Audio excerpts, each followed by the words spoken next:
오늘 추수감사절인데요. 추수감사절 말씀 가운데에서 특별히 우리가 순서대로 가면서 하나님의 은혜 말씀과 또 추수감사절의 절기가 잘 맞아져서 이 말씀으로 하나님의 은혜를 나누고자 합니다.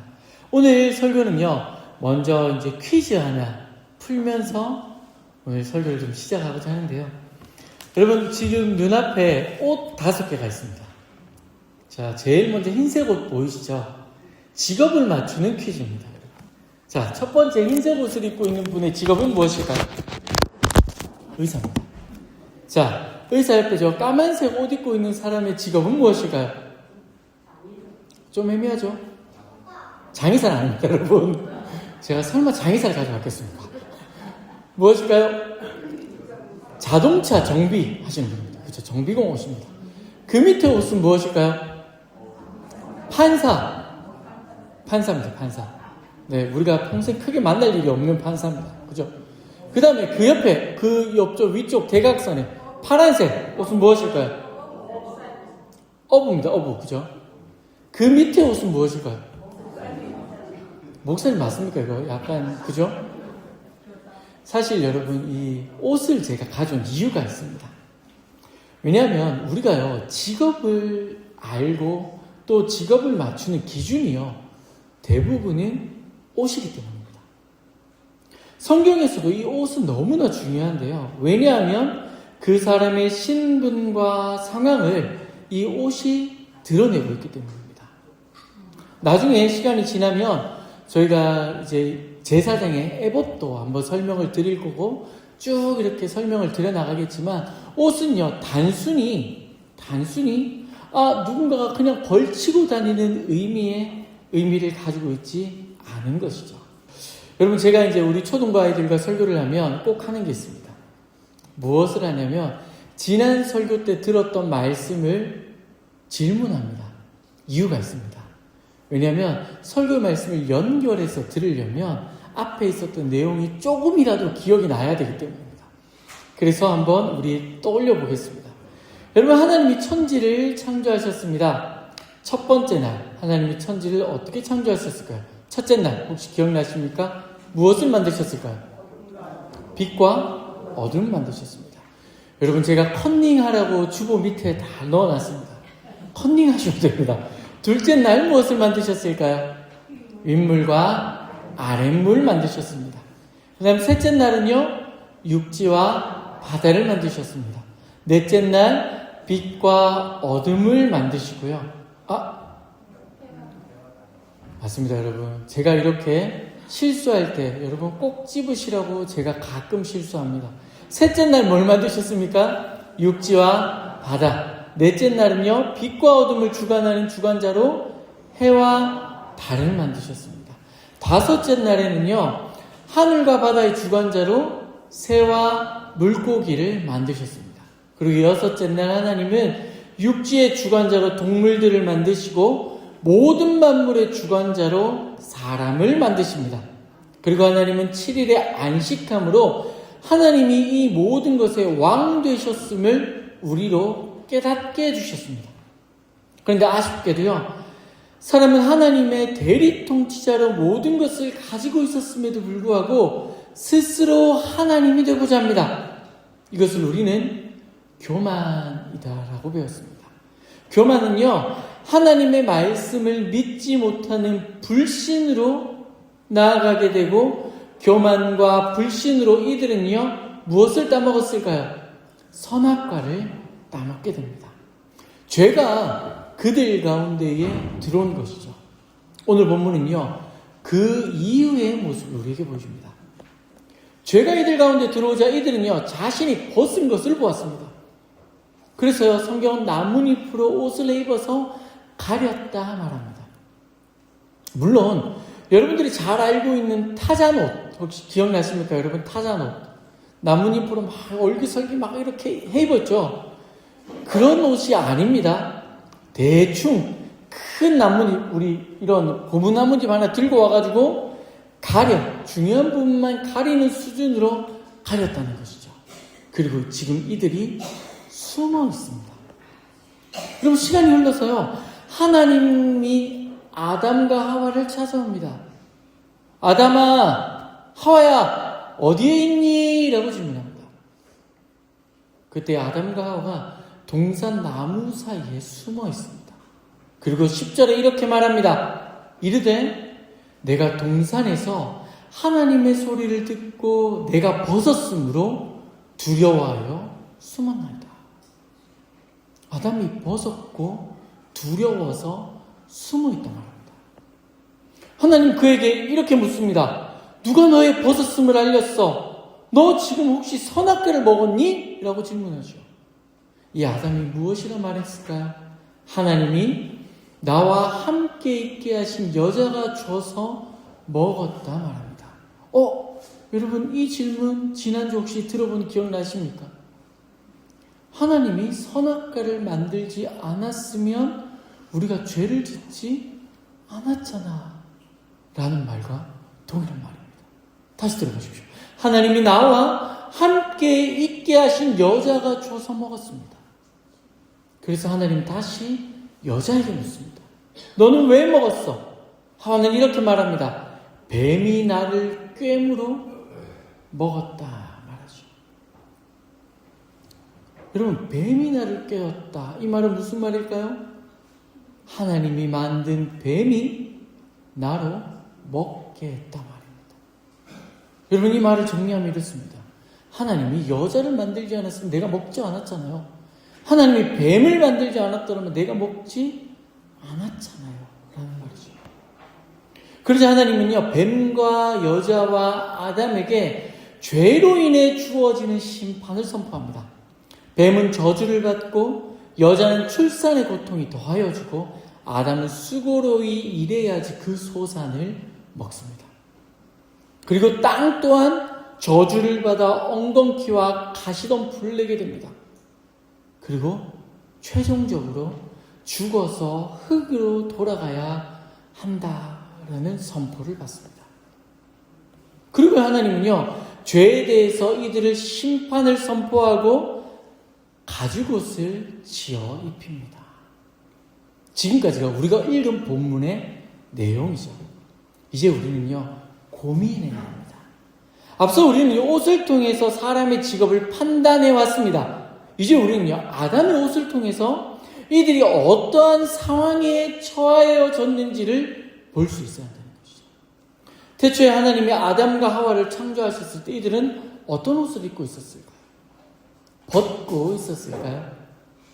대부분의 사람들은요, 아담과 하와가 벗고 있었다. 그런데 그걸 자각하지 못했다라고 생각합니다.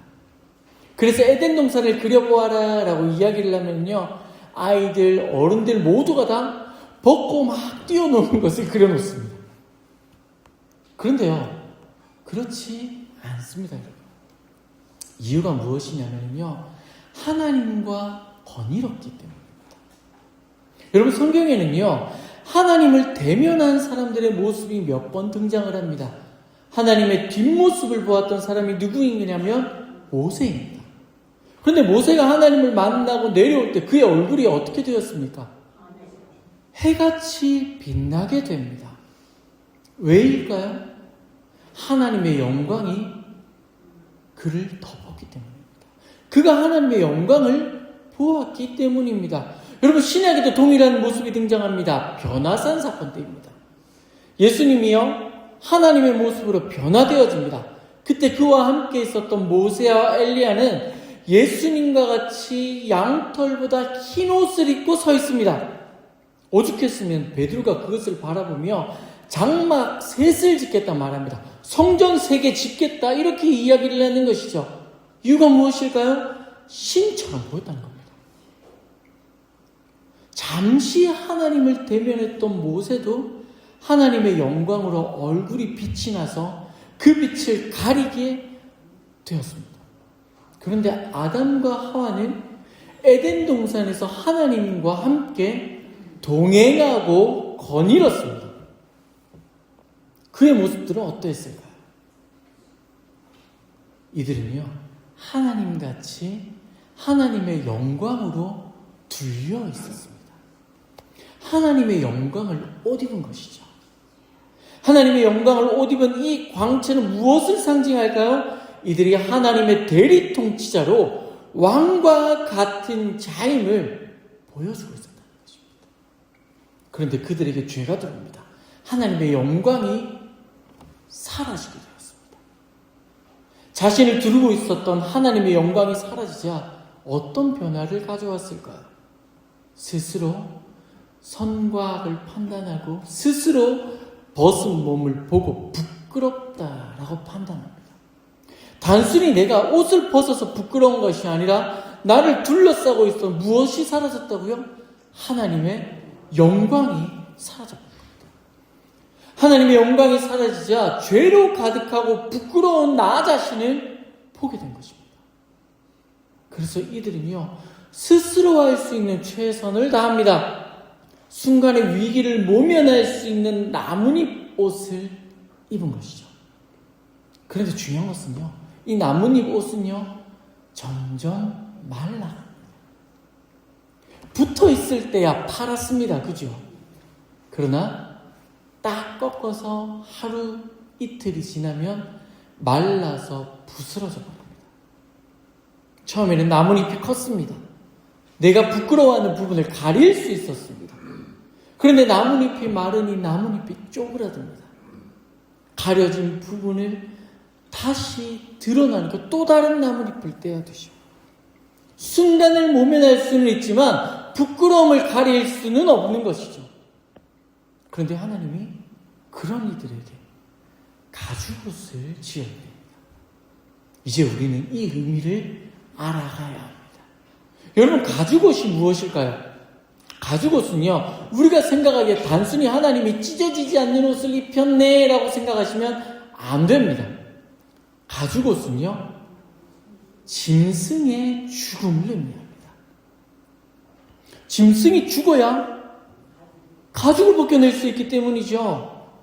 그렇습니다. 하나님은요, 아담과 하와를 죽이는 대신에 짐승 하나를 대신하여 죽입니다. 정령 죽으리라라는 이 약속의 말씀을 하나님이 이루시기 위해서 대신에 죄 없는 짐승이 죽은 것이죠. 피로 이들의 죄를 덮은 것입니다. 제사가 처음 아담과 하와에게 전해졌다라는 증거죠. 여러분, 이 가죽옷을 지어 입혔다는 것은요, 이후에 등장하는 모든 제사의 기본적인 너희가 죄 가운데에 살아날 수 있는 제사의 방법을 하나님이 아담과 하와에게 알려주었다는 것을 우리에게 보여줍니다. 완전하진 않지만 매년 짐승을 잡고 자신을 가려야 합니다. 그러나 죽을 수밖에 없는 이들에게 하나님은 살아갈 수 있는 길을 열어주신 것입니다. 이것이 바로 가죽옷입니다. 그런데 여러분, 이 가죽옷이 시간이 지나면 어떻게 될까요? 여러분, 지금이야 화학약품 처리하고요, 또 이제 이런저런 공정을 겪어서 가죽옷을 한번 딱 만들어 입으면 한 10년, 20년 거뜬하게 입습니다. 그런데 아담과 하와가 만들어 입었던 가죽옷은 우리가 생각하는 그런 가죽옷이 아니죠. 그냥 정말 생짜배기 가죽옷입니다. 여러분, 냄새가 날까요? 안 날까요? 나겠죠. 1년 지나고 하면 어떤 막 가죽옷이 막 쪼그라들고 냄새도 나고 막 벌레도 살고 이렇게 하겠죠. 결국 이 가죽옷도 낡아질 수밖에 없다는 것입니다. 하나님 입장에서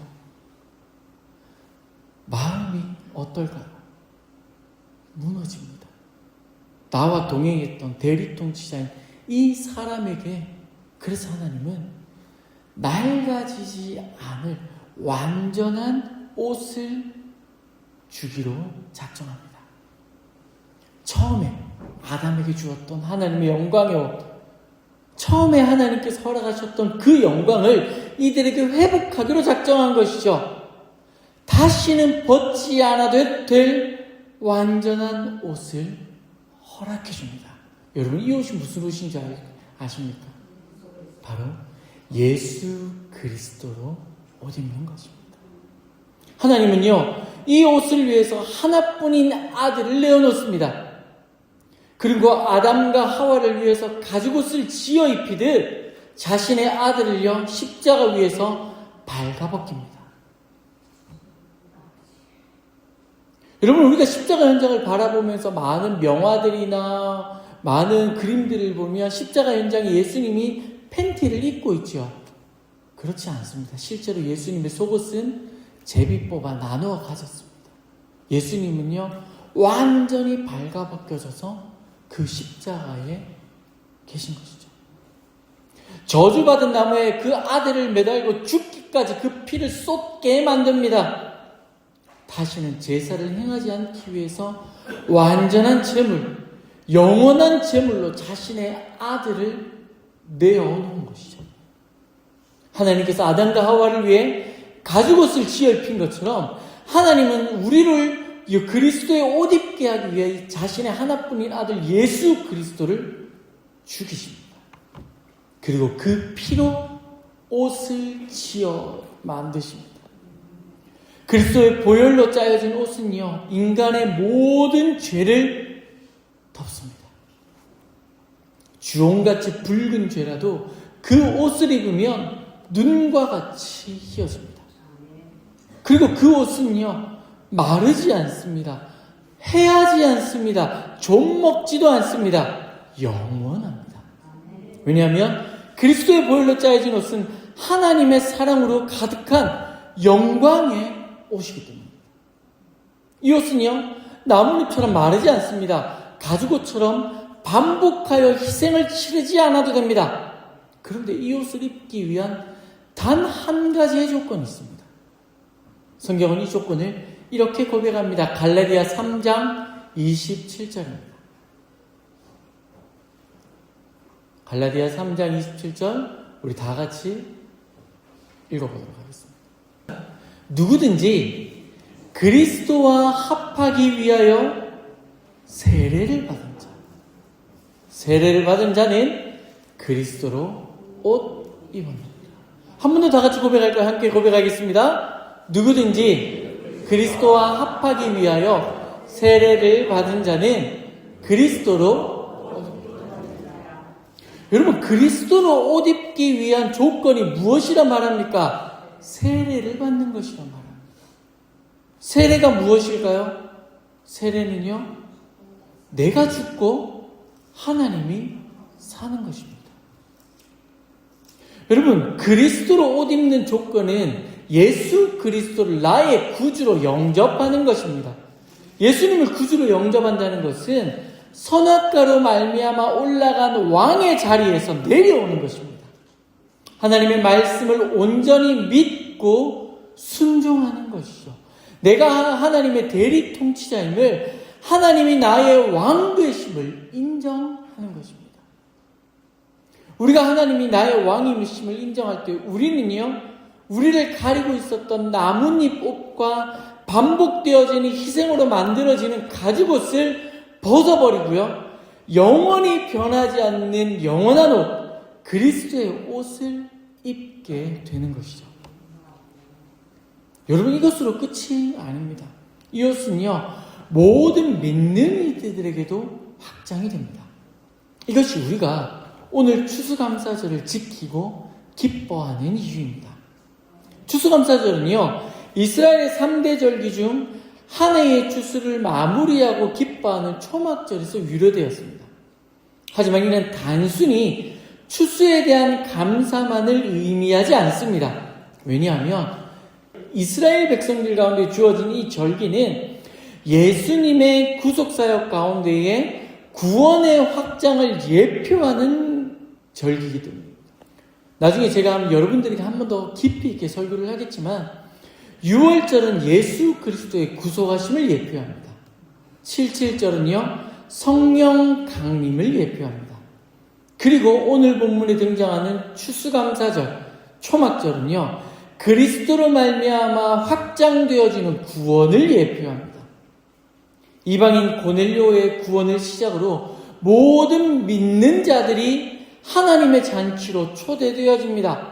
그리고 혈통이나 민족이나 신분과 상관없이 오직 믿음으로 그리스도의 옷을 입게 되어집니다. 이스라엘 백성이 아니어도 죄인이어도 상관이 없습니다. 우리가 만나는 모든 이들에게 복음을 전하고 그 복음을 듣고 그들이 그 복음을 믿으면 그들은 나와 같이 그리스도의 옷을 입게 된다는 것입니다. 여러분, 그리스도로 옷 입는 모든 사람들이 모여서 예수님이 다시 오실 그때에 누릴 천국 잔치를 이 땅에서 경험하는 것, 그것이 바로 지금 우리가 누리고 경험하는 추수감사절의 의미입니다. 추수감사절은 그리스도로 옷 입은 모든 이들이 누리는 기쁨인 것입니다.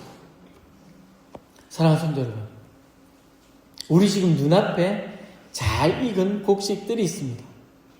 여러분, 여기 있는 곡식들 중에서 뭐 3분의 2 정도는요, 정말 기르고 닦고 한 곡식들입니다. 하나님이 보시기에 우리가 그리스도로 옷 입은 익은 곡식들입니다. 제가 오늘 아침에 이제 1층 로비에 가시면 우리 아이들 사진하고 또 교회 사진하고 또 우리 과일 준비해 오신 많은 열매들의 사진을 걸어놨습니다. 이유가 있습니다. 왜냐하면 동산교회의 가장 열매는 바로 우리 아이들이기 때문입니다. 여러분, 우리가 그리스도로 옷 입고 그리스도로 옷 입은 이것을 기뻐하고 누리고 감사하는 것이 추수감사절인데, 안타깝게도요, 우리가 영원히 변치 않는 이 그리스도의 옷을 입고 있음에도 불구하고 우리는요, 나뭇잎 옷과 가죽옷을 여전히 부러워하고 살아간다는 겁니다. 이게 우리의 문제점입니다. 어떤 이들은요, 자신의 지식으로 자신을 가리려 합니다. 어떤 이들은 건강으로 자신을 가리려 하고 돈으로 가리려 합니다. 때로는 외모로 우리의 부끄러움을 가리려 합니다. 여러분, 세상 사람들이 신경 쓰고 있는 것이 무엇입니까? 그들은요, 집을 짓기 위해 살아갑니다. 집의 평수를 늘리기 위해 살아가죠. 이유가 무엇일까요? 그들에게 그것이 자신의 부끄러움을 가리기 위한 나뭇잎이기 때문입니다. 그런데 여러분, 세상의 것은 시들어갑니다.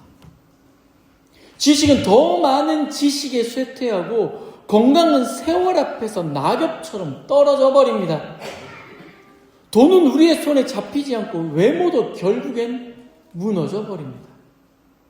내가 모아서 내 힘으로 만들었던 옷은요, 결국 이 나뭇잎 옷처럼 순간을 외면할 뿐 영원하지 않다는 것입니다.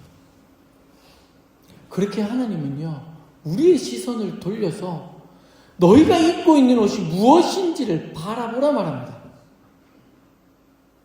여러분, 우리가 입고 있는 옷은요, 그 어떤 값으로도 그 가치를 매길 수 없어서 선물로 주어진 옷입니다. 여러분들이 입고 있는 옷은요, 나뭇잎 옷이 아닙니다. 여러분들이 입고 있는 옷은 매번 갈아입어야 될 가죽옷이 아니라는 것입니다. 이곳에서 예배드리는 여러분들이 입고 있는 옷은 가치를 매길 수 없는 그리스도의 옷입니다. 여러분, 우리는 이미 그것을 입고 있다는 것이죠. 내가 그 옷을 입고 있는데 우리는요, 이 옷을 입고 있으면서 자꾸 나뭇잎 옷을 찾으려 합니다. 자꾸 가죽옷을 찾으려 합니다. 영원히 해지지 않는 이 그리스도의 옷을 입고 있음에도 불구하고 말라 비틀어질 것에 신경을 쓰고 말라 비틀어질 것에 목숨을 걸고 살아가고 있다는 것이죠. 그래서 성경은요, 우리로 거울 앞에 우리를 보게 합니다. 이 거울이 바로 말씀입니다. 하나님은 우리를 말씀 앞에 세웁니다. 우리가 거울을 바라보면 나의 모습을 볼 수 있듯이 하나님은 말씀 앞에 우리를 세우고 너가 입고 있는 옷이 무엇인지를 보라 말합니다. 우리가 입고 있는 옷은요, 세상의 어떤 것과도 바꿀 수 없는 그리스도의 옷입니다. 그 옷은 나의 죄를 덮고 어떠한 노력을 하지 않아도 가장 아름답고 가장 화려하며 가장 완전합니다.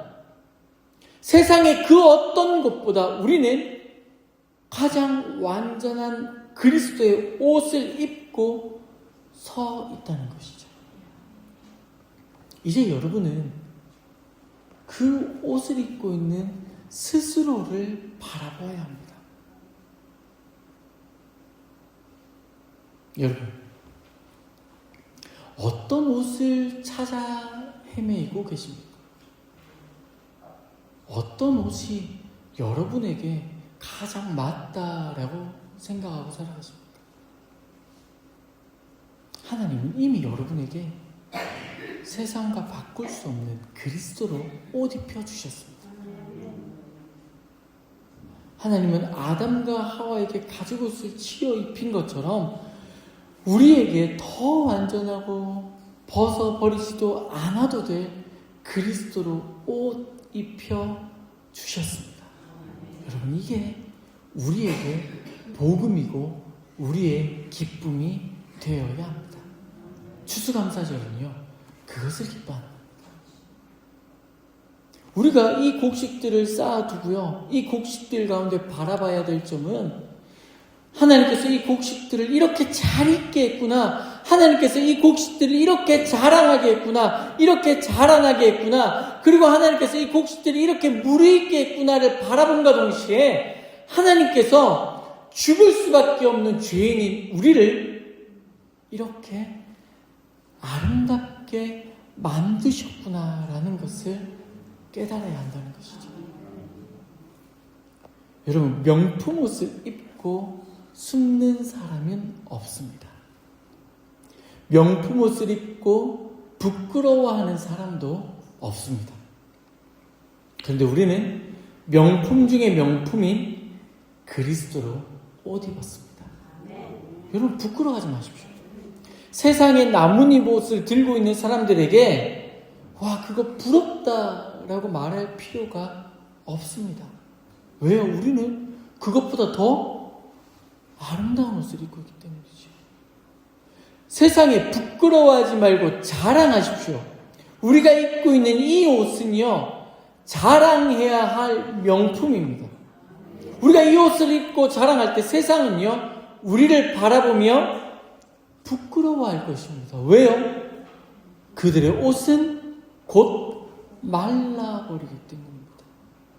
그러나 우리가 입고 있는 이 옷은 절대 마르지 않습니다. 영원히 해하지도 않습니다.